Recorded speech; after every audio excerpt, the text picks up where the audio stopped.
नमस्कार व्ह्यूवर्स, तुम्हा सगळ्यांचे स्वागत आहे माझ्या चॅनल आयकॉनिक एज्युकेशनवर। आज आपण या व्हिडिओमध्ये क्लास 8 सब्जेक्ट इंग्लिश यामधील युनिट नंबर 3 त्यापैकी 3.3 चा जो चॅप्टर आहे ट्रूथ, या सगळ्या प्रश्नांची उत्तर अगदी सोप्या भाषेमध्ये पाहणार आहोत आणि हा आपला पहिला भाग आहे। तर चला सुरू करूया आजचा आपला हा व्हिडिओ।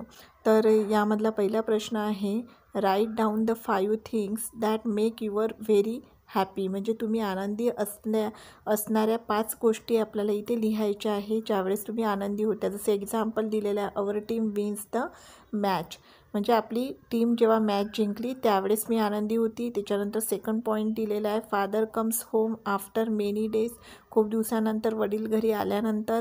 त्याच्यानंतर दुसरा दिलेला, आय गेट न्यू क्लोथ्स, मला नवीन कपडे मिळाल्यानंतर। समबडी प्राइज मी, काही लोकांनी मला बक्षिसं दिल्यानंतर।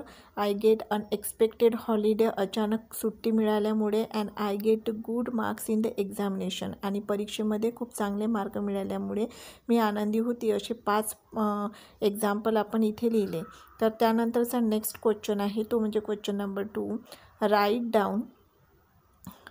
तर क्वेश्चन नंबर 2 इथे आहे, write down the 5 things that are hard to forget because they had upset your greatly. म्हणजे तुम्ही अपसेट होता याची आपल्याला 5 कारणे लिहायची आहे जेव्हा जेव्हा तुम्ही अनहॅपी होते तेव्हा। तर पहिलं एक्झाम्पल दिलेलं आहे, my best friend quarrelled with मी।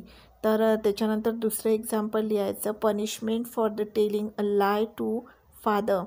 त्याच्यानंतर दुसरं येईल, friends quarrel and stop talking for many days. त्यानंतर तिसरा येईल, beat my younger sister for non spoiling my painting.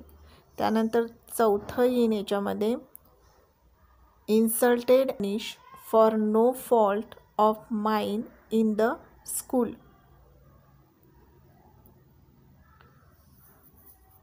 त्यानंतरचं नेक्स्ट येईल,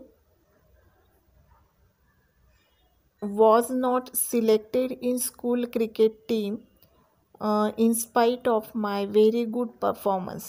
तर इथे आपला या चॅप्टरचा पहिला भाग समाप्त झालेला आहे। याच्यानंतरचा दुसरा भाग तुम्ही पुढच्या व्हिडिओमध्ये पाहू शकता। तेव्हा चॅनल आवडल्यास प्लीज चॅनलला सबस्क्राईब करा आणि व्हिडिओला लाईक करा। भेटूया पुढच्या व्हिडिओमध्ये। धन्यवाद।